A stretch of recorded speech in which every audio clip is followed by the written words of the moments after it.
pag-uusapan na naman po natin ang mga mahalagang aral o mga salita ng Diyos na may kaugnayan sa ating paniniwala at pananampalataya sa Kanya bilang ating tagapagligtas at bilang nagbigay sa atin ng buhay, ang ating pong may kapal kasama ang Kanyang bugtong na anak na nasa Kanyang sariling bagong pangalan na po, ang ating mahal na punong ministro, Santo Papa Paulino Ungkoy Zamora Agapay.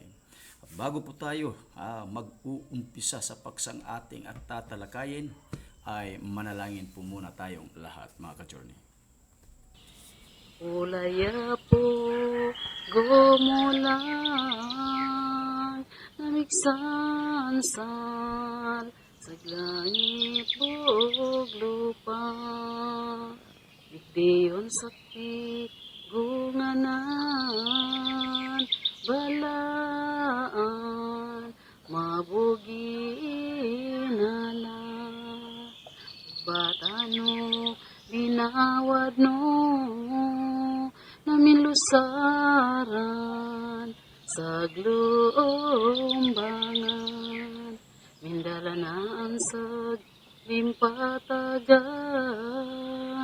nagulay nagdiwata ringgas na tagalilong manangi rami pasaylo maganjodak pasasibo burita iksayat ni talo sayapat na ni umbaba busagatab nami baal nami tamani nilambuan pasasibuan damiron pasasingaran damiron narito bay ni panampat rito sa gulay nga magbayad matanggasi naniglap hingkad. Okay. Muli po, napaka mapagpalang buhay po sa ating lahat, mga ka-journey. Ngayon po ay araw ng Biyernes sa petsa 17 sa buwan po ng Mayo sa taong 2024, na kung saan ang paksang ating tatalakayin po ngayon ay patungkol sa iglesyang tatag ng ating Diyos. At bago tayo mag-uumpisa sa ating paksang tatalakayin, muli po ipinapaalala namin na mayroon po tayong papremyo sa ating programa, na kung saan ang bawat isa ay magkakamit ng tig-400 piso. Simple at napakadali lang po ang inyong mga gagawin, mga ka-journey, sa mga nagnanais na sumali.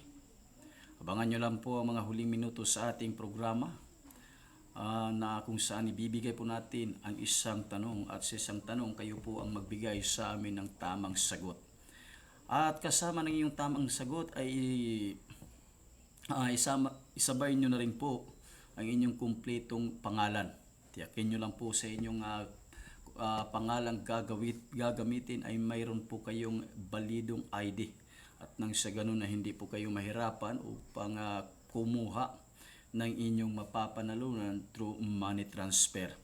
At nang sa ganun din, ang mga magpapadala ng pera ang inyong mapapanalunan ay hindi din po mahirapan.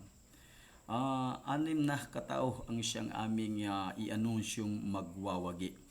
At ang numero po na inyong mapapadalhan ay ang numero 0909-5642-497. Ulitin po namin, 0909-5642-497. At ang magwawagi po, ang mga pangalang aming i-anunsyo ay abangan nyo po sa aming Religious Block Time sa RPN DX KDD Pulog City. Yan po ay araw ng Sabado at Linggo. Mag-uumpisa po ng alas 8 hanggang alas 9 ng gabi. At ang tamang sagot po sa ating at katanungan ay amin pong i-anunsyo dito sa ating live stream. At para doon sa wastong sagot sa pang-24 nating tanong, na kung saan ang tanong po ay ganito, in which religion do men take the last name Sain and women Kaur? Ang tamang sagot po noon ay ang Sikhism. Yan po ang tamang sagot sa ating pang-24 na tanong. At para po sa ating pang-25 tanong, abangan nyo lang po mamaya-maya. At maliban po sa ating pa-premium mga ka-journey, muli po, lagi po namin pinapaalam sa mga kaibayo nating simbahan na bukas po kami sa anumang uri ng mga paksang nais nyong ating pag-uusapan. Lalong-lalo po sa mga aral na amin nang naibahagi sa inyo. Mangyari lang na tumawag kayo sa ating numero 0938-1400669. Wala po kayong dapat na ikabahala sa programa natin sapagkat dito po ay walang diskriminasyon o walang halong pambubuli, o higit sa lahat ay wala pong agarang paghatol dito na kayo ay mga kulto, satanismo o kampo ng dyablo. Ang sa amin lang po ay talagang sa sino mang gustong simbahang makipagtalakayan sa amin, ang hanap lang po talaga namin ay ang katotohanan. Masuri, mapag-aralan ng maigi ang mga salita ng Diyos na ating ginagamit o gagamitin sa ating talakayan mula lumang tipan hanggang bagong tipan. At kung saan man tayo dadalhin ng wastong interpretasyon at aplikasyon bilang ebidensya sa ating paksang pag-uusapan, ang importante sa bawat isa sa atin ay handa tayong tumanggap at sumunod sa katotohanan ng ating hinahanap. Kaya nga isa sa mga famous Christian theologian and apologist, Dr. Frank Turek Ania, just follow the evidence where it leads. Kasabay ng ating pagsunod, kailangan din po natin na tanggapin ang katotohanan, na laging bukas ang ating puso't isipan. Sa ganon ay magkakaroon po tayo ng pagkakaisang naayon sa kalooban ng ating Poong May Kapal. O di naman kaya mangyari din na kung gusto nyo, kayo itatawag, kung gusto nyo ang inyong mga aral sa loob ng inyong simbahan, ang ating pag-uusapan, bukas din po kami niyan. So kung ayaw nyo pag-usapan ang mga aral na aming ibinabahagi sa inyo, na inyo nang napakinggan, kung ikatutuwa po ninyo o ikasasaya po ninyo na ang paksang ating pag-uusapan ay patungkol po sa mga aral o doktrina ng inyong simbahang kinaaniban, ay masaya din po kaming makipagtalakayan sa inyo niyan. Kaya wag na kayong mag-atubiling at tumawag o di kayo kumominto sa ating programa sa ating official Facebook page, Journey to True Religion. At sa mga hindi pa po nakapag-follow, like, and share, naman din sana ay follow, like, and share na po kayo. At nang sa ganun yung mga kaibigan, kamag-anak, kakilala nyo, ay makabati din sila sa mga katotohanan inyong nang napakinggan sa simbahang tatag ng ating Panginoon itong mga huling araw sa pamamagitan na ng kanyang sariling bagong pangalan ng ating mahal na punong ministro, Santo Papa Paulino Ungkoy sa Moragapay. Itong iglesyang ang hirang na bayan na iligtas at naipanumbalik. Ulitin ko po ang numero na inyong pwedeng matatawagan sa sino mang gustong makipag-talakayan sa atin ng taos-puso ay ang numero 0938-1400669. At ngayon, dito na po tayo sa paksang ating pag-uusapan, na para po sa amin napakahalaga na may bahagi namin ito sa lahat ng simbahan, hindi lamang sa ating bansang pinakamamahal, itong Pilipinas, kundi sa buong daigdig, bilang isa sa mga katuparan sa salita ng Diyos sa San Mateo 24:14, na kailangang ipangaral ang mabuting balita patungkol sa kaharian ng Diyos sa buong daigdig. kung dati itong mabuting balita patungkol sa kaharian ng Diyos ay nagmula talaga sa bansang Israel nung unang siglo, ngayon po ay hindi na po. Ang mabuting balita patungkol sa kaharian ng Diyos, dito na po ninyo unang mapakinggan o mag-umpisang mapakinggan dito po talaga sa ating bansang pinakamamahal nitong mga huling araw, ito pong Pilipinas.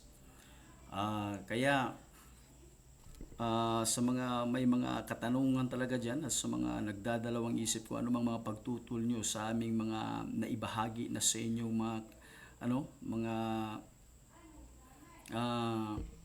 aral, nawa sana'y tumawag kayo at nang sa ganun ay maumpisahan natin ang taos-pusong at talakayan, mga ka-journey. At ngayon, ulitin ko po, ang paksang ating pag-uusapan ay patungkol po sa Iglesyang Tatag ng Diyos, na kung saan ito pong Iglesia na Tatag ng Diyos, ang sentro po nito ay nung unang siglo ay nasa bansa talaga ng Israel. Kaya ang ating proposisyon po ngayon ito, ating patunayan na ang sentro ng Iglesyang Tatag ng Diyos nung unang siglo sa bansang Israel at ang sentro ng iglesia na kanya ring tatag sa Pilipinas nitong huling mga araw ay iisa lang po, iisa lang. Yan po ang ating tatalakayin ngayon. At yan po ang bibigyan natin ng mga ebidensya. Batay na rin po sa mga salita ng Diyos na nakasulat sa banal na kasulatan, lalong-lalo na po patungkol sa mga hula nito. At bilang panimula, kung inyo pong matatandaan, atin na pong tinalakay ang patungkol sa Mateo 21:43, na kung saan mayroon nga pong pagkuha sa kaharian ng Diyos sa bansang Israel at ililipat ito sa isang bansang nagkakabunga sa mga bunga nito. Upang inyo po nga maalala at malaman ang katotohanan, muli po ating basahin ang nakasulat sa Mateo 21:43. Kaya nga sinasabi ko sa inyo, aalisin sa inyo ang kaharian ng Diyos at ibibigay sa isang bansang nagkakabunga. Ang pahayag na ito ay nangyari noong unang siglo na kung saan po personal po na inihayag ng bugtong na anak ng Diyos bilang Diyos na nagkatawang tao sa unang siglo. At isa sa mga pinakamahalagang katotohanan na kailangang malaman sa buong daigdig, maibahagi sa lahat ng mga tao, lalong-lalo na po sa lahat ng mga simbahan at sa mga mananampalataya nito, na sa pagkuha sa kaharian ng Diyos sa bansang Israel at ililipat sa isang bansang nagkakabunga pa rin po nito, kasabay po nito ang pagkawasak sa sentro ng Iglesyang Tatag ng Panginoon sa bayan o sa bansang Israel. Sa Mateo 23:37-38, ganito po ang ating malinaw na mabasa, mga ka-journey. Sabi po dito,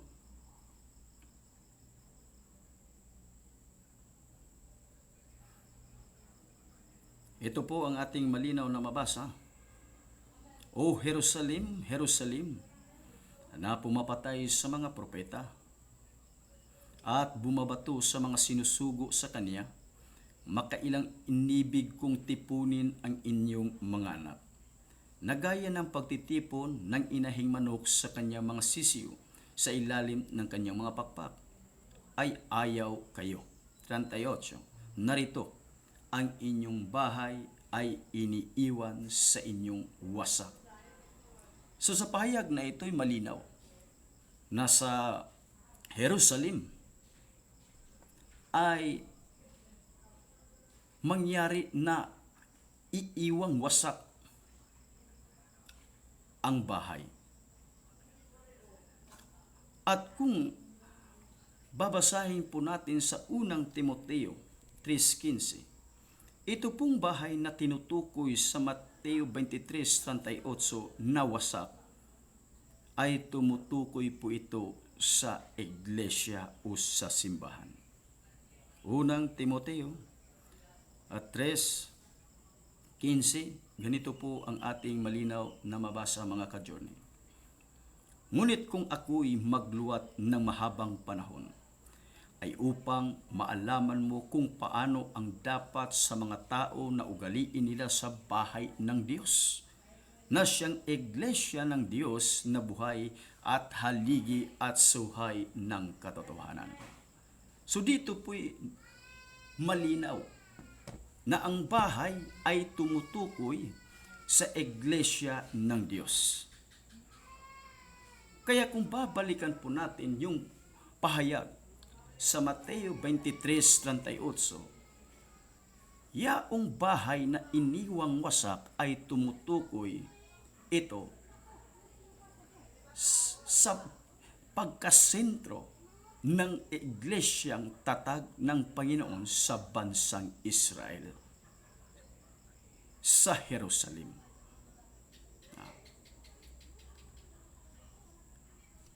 Kaya bilang mananampalataya, kung ipipilit natin ang isang paniniwala na ang sentro ng iglesyang tatag ng Panginoon nung unang siglo sa bansang Israel ay nananatili pa rin po doon hanggang ngayon, mga ka-journey, ibig sabihin yan ay mali itong inihayag ng Panginoon sa Mateo 23:38 na aniyay ang bahay sa Jerusalem na tumutukoy sa iglesia ay iiwang wasak. Subalit kailanmay ang Diyos na siyang personal na naghayag nito ay hindi po sinungaling. Kaya't nang sinabi niya na iiwang wasak ang bahay ng Jerusalem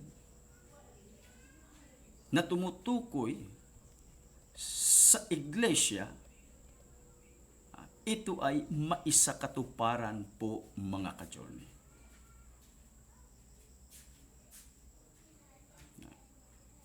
Kasi kung susuriin naman talaga natin ng maigi, lalong-lalo na sa unang siglo, sa panahong nangangaral ang bugtong na anak ng Diyos,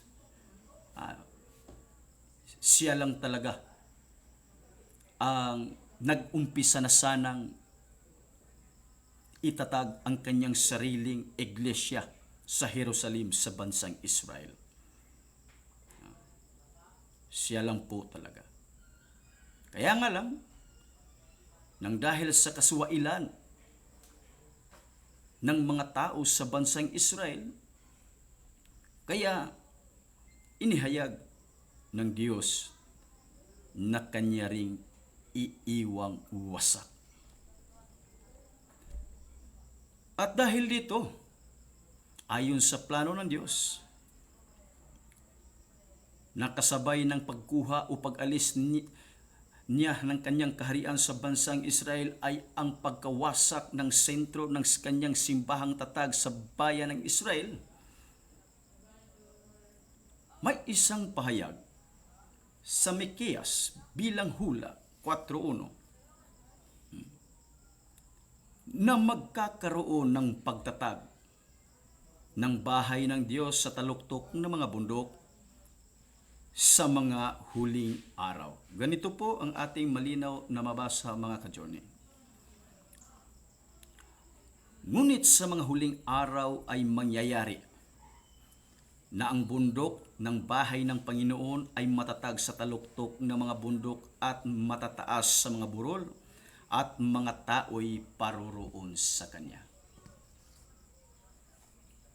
So, ang hulang ito, ayon sa sulat ni Propeta Mikiyas, na magkakaroon ng pagtatag ng bahay ng Panginoon sa taluktok na mga bundok at sa matataas na burol sa mga huling araw. Ito po'y ganap na naisakatuparan nitong mga huling araw, sa muli na pong pagbalik ng bugtong na anak ng Diyos na nagkatawang tao pa rin po, na nasa kanyang sariling bagong pangalan na ang ating mahal na punong ministro, Santo Papa Paulino Unggoy Samoragapay. Ngayon, ano-ano po ba ang mga pinaka-ebidensya o katibayan natin kung bakit nasabi natin na ang sentro ng iglesyang tatag ng Panginoon sa bansang Israel noong unang siglo at ang kanya ring sentro ng iglesyang tatag nitong mga huling araw sa bansang Israel, sa bansang Pilipinas ay iisa lang. Ganito po mga ka-journey ang una nating ebidensya. Kung babalikan po natin ang pangyayari sa unang siglo, sa San Mateo 16:18, ganito po muli ang ating malinaw na mabasa. Mateo 16:18, at sinasabi ko naman sa iyo na ikaw ay Pedro, at sa ibabaw ng batong ito ay itatayo ko ang aking iglesia, at ang mga pintuan ng Hades ay hindi magsisipanaig laban sa kanya. Dito po'y malinaw na ating napag-alaman na ang magtatag ng sariling iglesia ng Panginoon ay siya din po mismo. Siya po personal ang siyang magtatag. At kung babalikan naman po natin ang kahulugan ng salitang iglesia mula sa Gregong salita na mga tinawag o called out ones, na itong kanyang mga tinawag at tinipon ay wala pong iba kundi ang kanyang mga hinirang o hirang na lagad, na talaga na ngamang naumpisahan ng unang siglo. Ang una nga pong kanyang mga tinawag at natipon, wala pong iba yung kanyang mga hirang na mga apostoles sa San Mateo 10:1-2, yung 12 apostoles po na kanyang hinirang. Kaya talagang tunay na naumpisahan na sana ng Diyos ang pagkatatag ng kanyang ng sentro ng kanyang iglesia sa bansang Israel. Kaya nga lang, ayon na rin po sa kanyang pahayag sa Mateo 23:38, ito ay iiwang wasak. Kaya nga sabi ni Apostol Pablo sa mga taga-Roma, taga-Roma 11:7, ganito po ang ating mabasa mga ka-journey. Ano nga ang hinahanap ng Israel ay hindi niya nakamtan, datapot ito'y kinamtan ng pagkahirang at ang mga iba'y pinapagmatigas. So sa kabuuan talaga, sinabi talaga, idineklara talaga ni Apostol Pablo, isa sa mga hirang na apostoles ng Panginoon noong unang siglo, ay hindi nakamit ng bayang Israel. Bayan po talaga ng Israel, hindi talaga po yung mga Fariseo lang, Sadiseo lang, o mga Eskriba lang. Bagkus yun po talagang bayang Israel ang siyang hindi nakakamit doon sa kanilang mga hinahanap. Ganun pa naman, nakamit pa rin po ito ng mga hirang ng Diyos, na siya pa rin po ang pumili nito. Kaya muli po bilang pagpapatunay na wala na talaga ang sentro ng Iglesia ng Panginoon sa bansang Israel. Kaya't uulitin po natin, babalikan po natin yung pahayag sa San Mateo 16:18. Personal po talaga yung Diyos na nagkatawang tao ang siyang tumawag at tumipon, nagtipon sa kanyang mga hirang na alagad. Kaya, yamang siya ang personal na nagtatag nito, sa huling mga araw, nang ganap niya itong naitatag, siya pa rin po mismo, personal. Ang nagtipon, ang tumawag at nagtipon sa kanyang mga hinirang na alagad. Kaya, ang isa sa pinaka-ebidensya na iisa lang po talaga ang sentro ng iglesyang tatag ng Diyos sa unang siglo at ang kanyang sentro ng iglesyang tatag nitong mga huling araw sa bansang Israel ay siya po mismo na tagapagtatag. Ang pinaka-ebidensya po natin, siya po mismo na siyang personal na tagapagtatag ng kanyang sariling iglesia, mga ka-journey. Kasi sa banal na kasulatan, lalong-lalo na sa bagong tipan, nang iniwang wasak ng Panginoon ang bahay sa Jerusalem, sa bansang Israel, na tumutukoy sa kanyang iglesyang tatag bilang sentro ng kanyang iglesia, hindi po niya ibinigay ang kapahintulutan o ang kapamahalaan o ang otoridad sa pagtatag nito sa kanyang mga hirang na mga apostoles. Bagkus ang ibinigay lang sa kanilang mga karapatan, yaong mga pangangaral sa mga mabuting balita patungkol sa bugtong na anak na mismo at sa kanyang mga kautusan na kailangang ituro, ipalaganap at gawin ng lahat ng mga nagsisipagpaniwala at nagsisampalataya sa kanya. Subalit, itong sentro ng kanyang iglesia, kailanmay hindi pa po natin nasuri, nabasa, na ibinigay niya ang kapangyarihan nito sa kanyang mga apostolis upang ito'y kanilang itatag o ilipat kung saan mang bansa ito ililipat. Wala po niyan, mga ka-journey. Kaya, malinaw, mga ka-journey, na itong sentro ng kanyang simbahan ay wala po talaga ito sa ibang bansa. Bagkus, narito po ito sa ating pinakamamahal na bansa, ang bayang Pilipinas. Kasi dito po siya muling nagbalik bilang Diyos at nagkatawang tao na nasa kanyang sariling bagong pangalan na po ang ating mahal na punong ministro Santo Papa Paulino Ungkoy Samoragapan. Ulitin ko po, ang isa sa mga pinaka-ebidensya kung bakit ang sentro ng iglesyang tatag ng Diyos sa bansang Israel nung unang siglo at ang sentro ng kanyang iglesia ring tatag nitong mga huling araw ay iisa,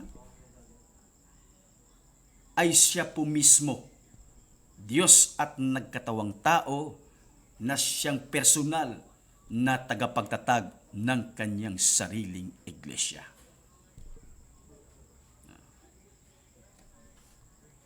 At ang pangalawa po, na pinaka-ebidensya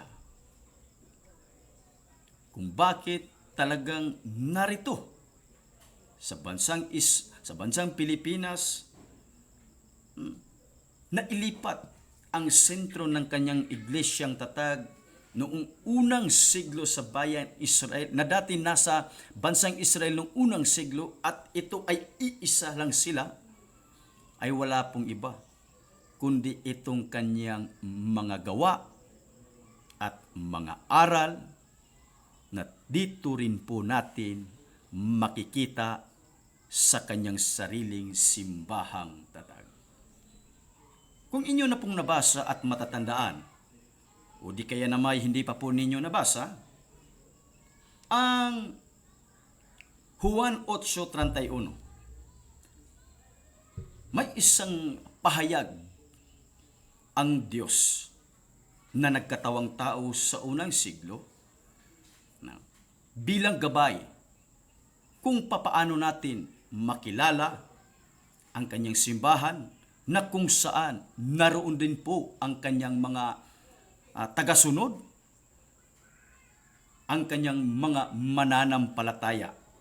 Juan 8:31, ganito po ang ating malinaw na mabasa, mga ka-journey.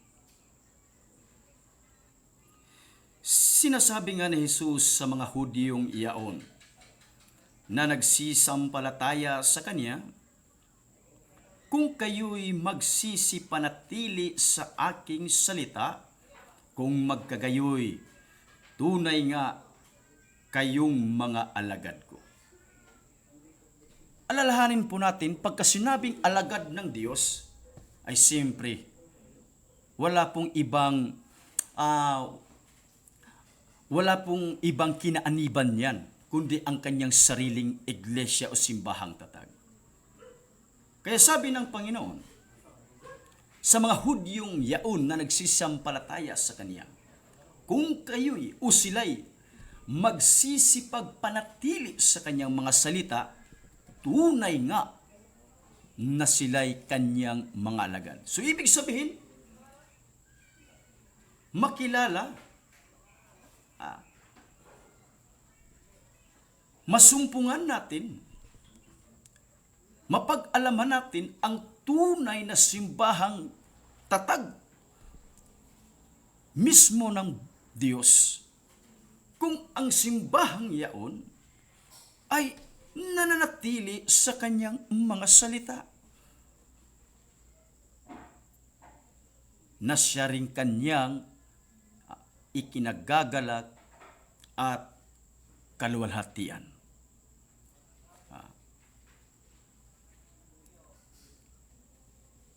Kaya kung kayo po'y isa sa mga taga-suri talaga sa kung ano ang kanyang simbahang tatag at kung saan ito, lalong-lalo ito pong pinag-usapan natin na patungkol sa sentro ng kanyang simbahang tatag. Isa sa pinakamadali at simpleng paraan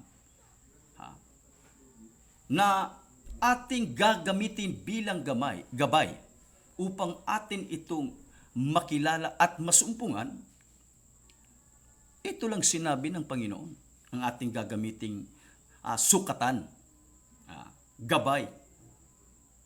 Kapag yaong simbahan na iyan na ipinakilala o itinuturo ng isang mangangaral ay nananatili sa salita ng Diyos na nagkatawang tao sa unang siglo, sa walang pag-iimbot, sa walang pag-alinlangan, sa walang pagdadalawang isip, bagkus buong katapatan, yan na po talaga ang simbahang personal na tatag ng Panginoon.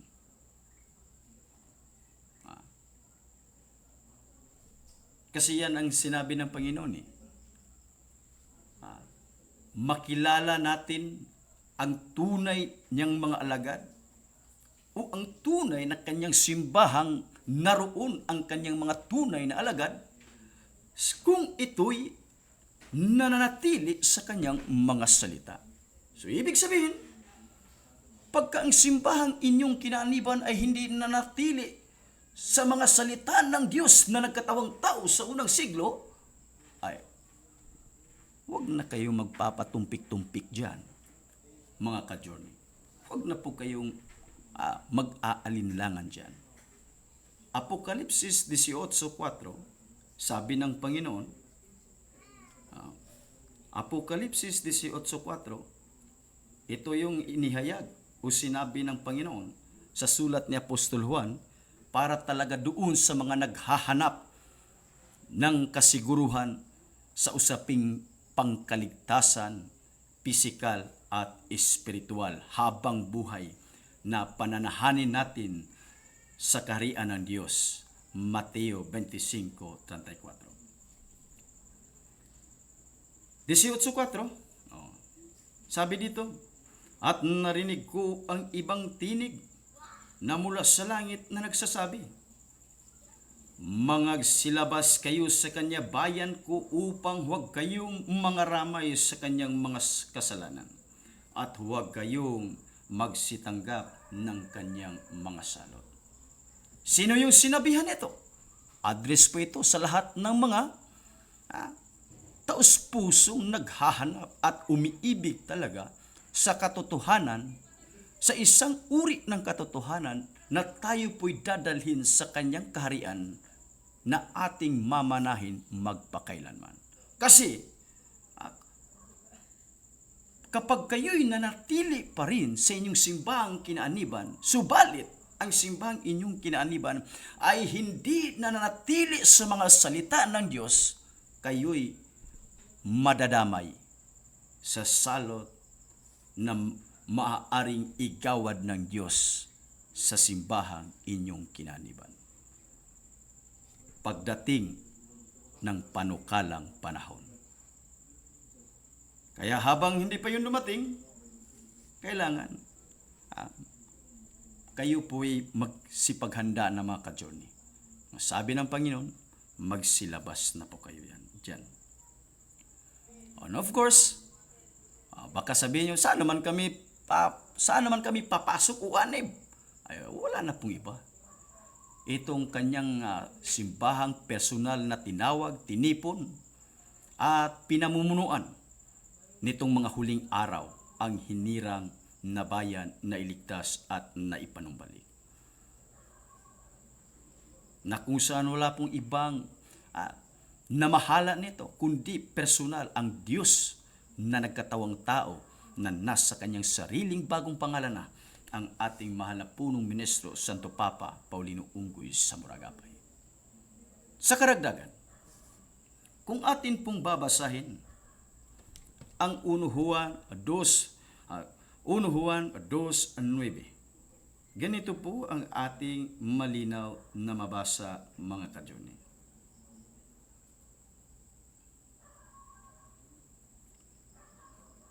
Sa 1 Juan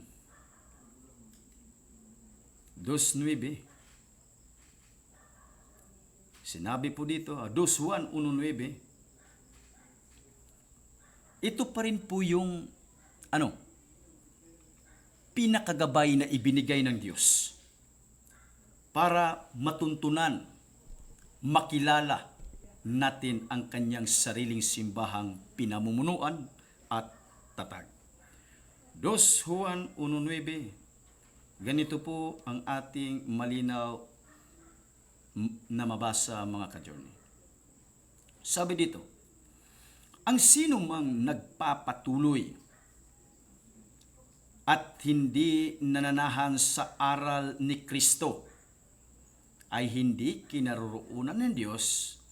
Ang nananahan sa aral ay kinaroroonan ng Ama at gayon din ng Anak.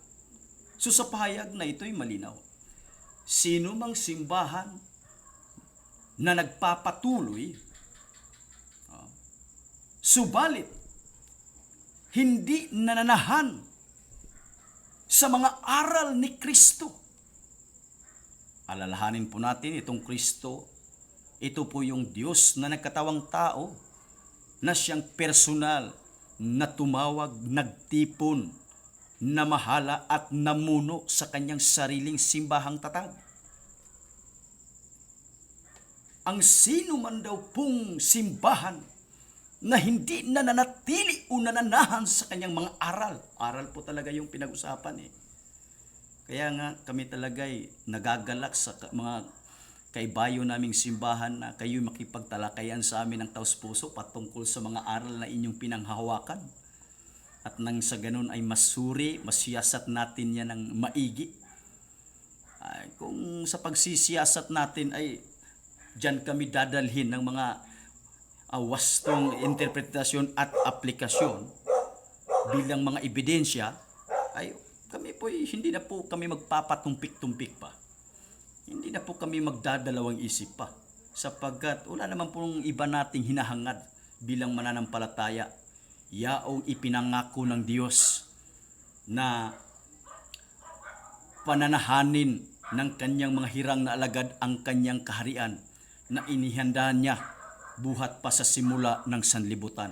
Mateo 25:34. Kaya kung dyan kami dadalhin, wala po kayong ikabahala. Taos-puso po kaming makiisa sa inyo. Yan ay kung sa ating pagsusuri at pag-aaral, talagang dyan tayo dadalhin ng mga ebidensya, mga ka-journey. Pero, kung sa atin namang pakikipag-usap, sa ating pag-uusap po sa ating talakayang gagawin, batay sa paksa na ating pag-uusapan, lalong-lalo na patungkol sa mga aral ng Diyos, ay dito din kayo dadalhin ng mga ebidensya. Hiling lang din namin sa inyo nawasan ay bukas ang pintuan ng inyong puso't isipan sa pagtanggap at pagsunod ng katotohanan. Na sa walang pag-ilangan, so wala na pong pagpapatumpik-tumpik pa, dadalawang isip pa, makiisa na rin po kayo dito sa simbahang aming kinaaniban na personal na tinawag, tinipon, pinamahalaan at pinamumunuan ng ating Panginoon sa kanyang sariling bagong pangalan, ang ating mahal na punong ministro, Santo Papa Paulino Unggoy Samoragapay.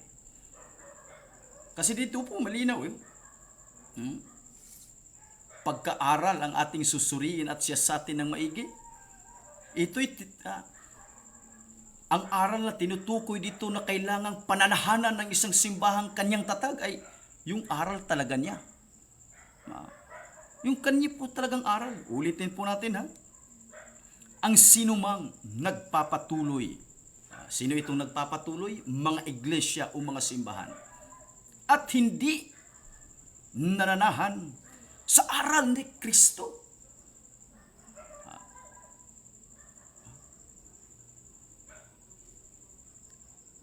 Ay hindi kinaroroonan ng Diyos.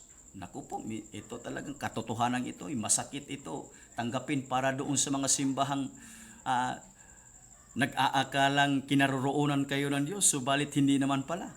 Masakit ito. Subalit ang sakit na iyan, na inyong damhin, mapapawi po yan pagka ito'y inyong tanggapin ang katotohanang aming ibinahagi sa inyo.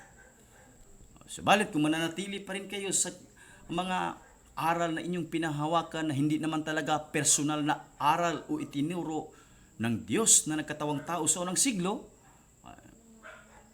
pagka mangyari na may panahon na magkaroon tayo ng pag-uusap, masasaktan talaga.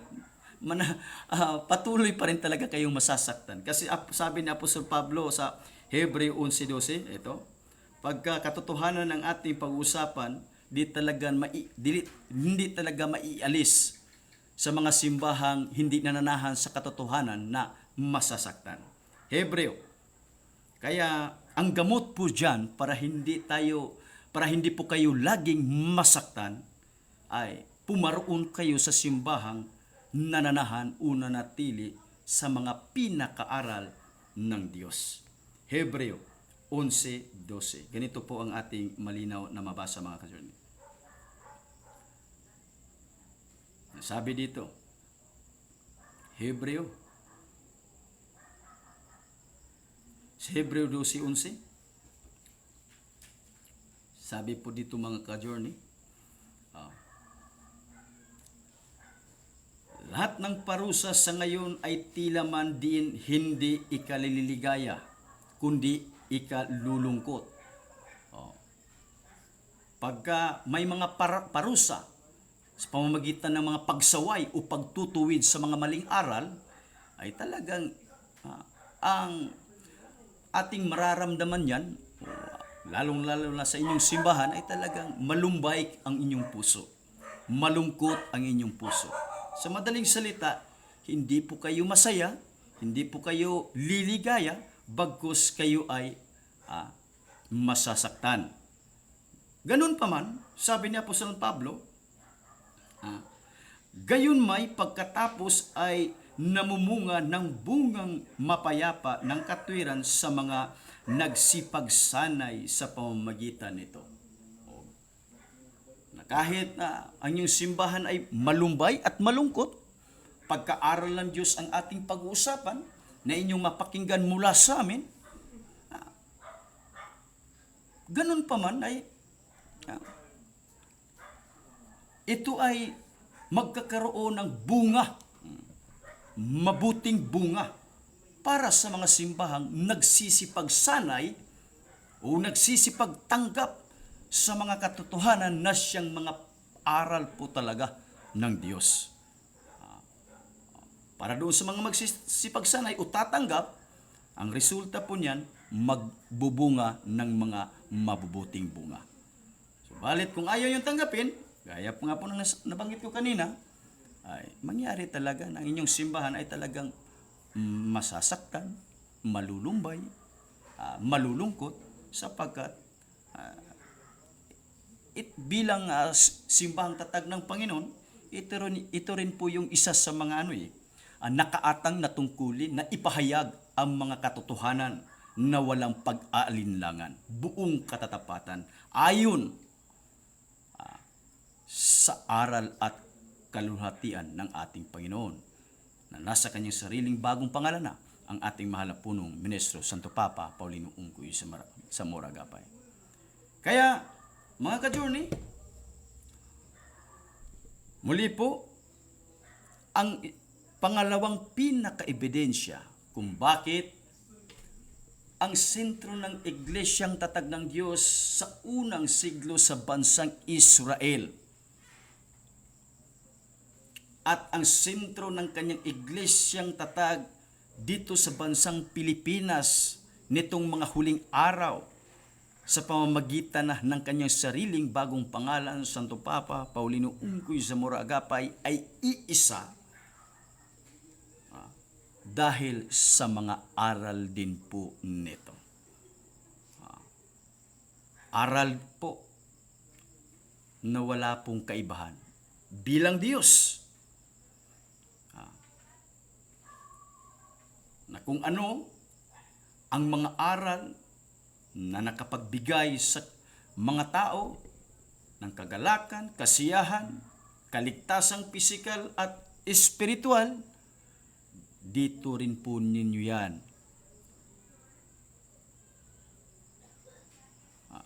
Makita, masaksihan sa kanyang sariling iglesyang tatag nitong mga huling araw, ang hirang na bayan na iligtas at naipanumbalik. Kaya mga ka-Julius, para po sa paksang ating tinalakay ngayon, sino man sa inyo ay may mga pagdadalawang isip o may mga katanungan, kung kayo po'y nahiya o mahiya na tumawag sa ating numero 0938-1400-669, wag po kayong mag-aatubili na ikomento nyo lang po sa ating official Facebook page, Journey to True Religion. O ano mang inyong komento o katanungan na siyang naging hadlang upang hindi ninyo matanggap at makapasok at makapanahan itong katotohanan aming ibinahagi sa inyo sa loob ng inyong puso't isipan. O di kaya sa atin din pong YouTube channel, Journey to True Religion. Komento lang po kayo at nang sa ganun ay mabigyan natin ng linaw, bigyan natin ng mga pagpapaliwanag. Kung hindi man sa ngayon, sa susunod nating live stream, maipaliwanag namin sa inyo ang anumang inyong mga pagdadalawang isip o anumang inyong mga kaisipan na siyang naging hadlang sa aming katotohanang ibinahagi sa inyo, mga ka-journey. Abangan po namin yan.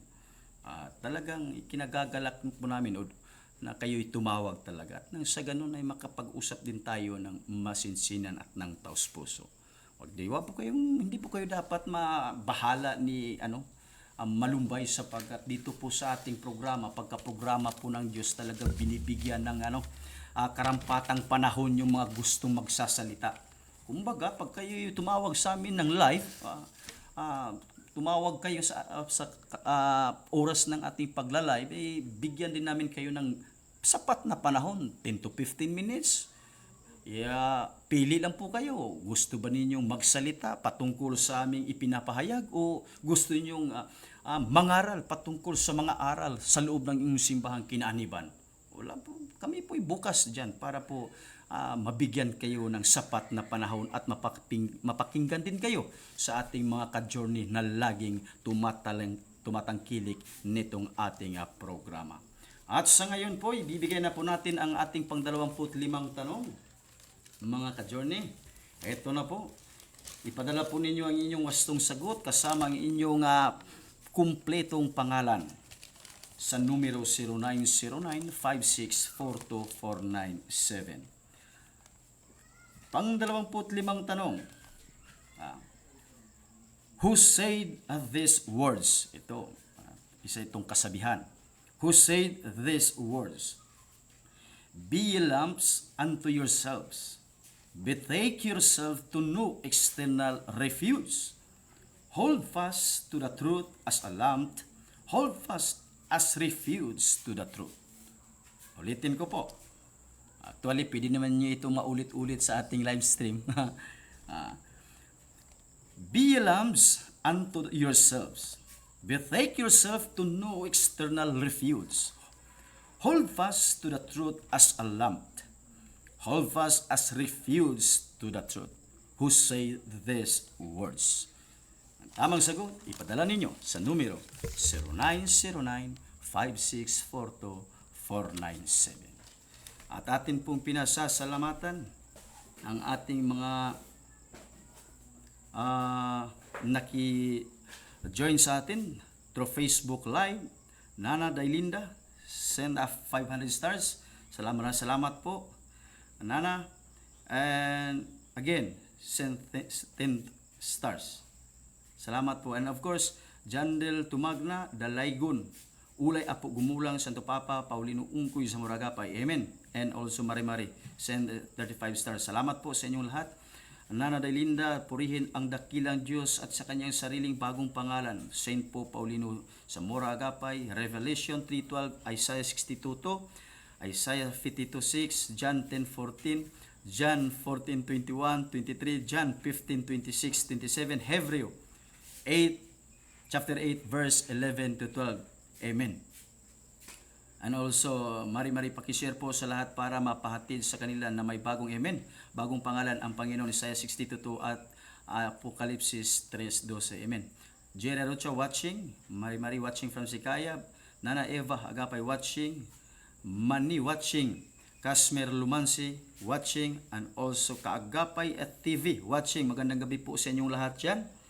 And also, Journey to True Religion, send stars to let this creator know you like this, their content. Mga ka-journey, sa inyo pong pagsisend ng mga star, maraming salamat po. At ito din po ay pagbibigay alam sa amin kung talaga nga bang nagustuhan o may mga napupulot din ba kayong mga aral patungkol nitong ating mga ibinabahaging mabuting balita patungkol sa kaharian ng Diyos. Lalong-lalo talaga itong kanyang muling pagbalik nitong mga huling mga araw.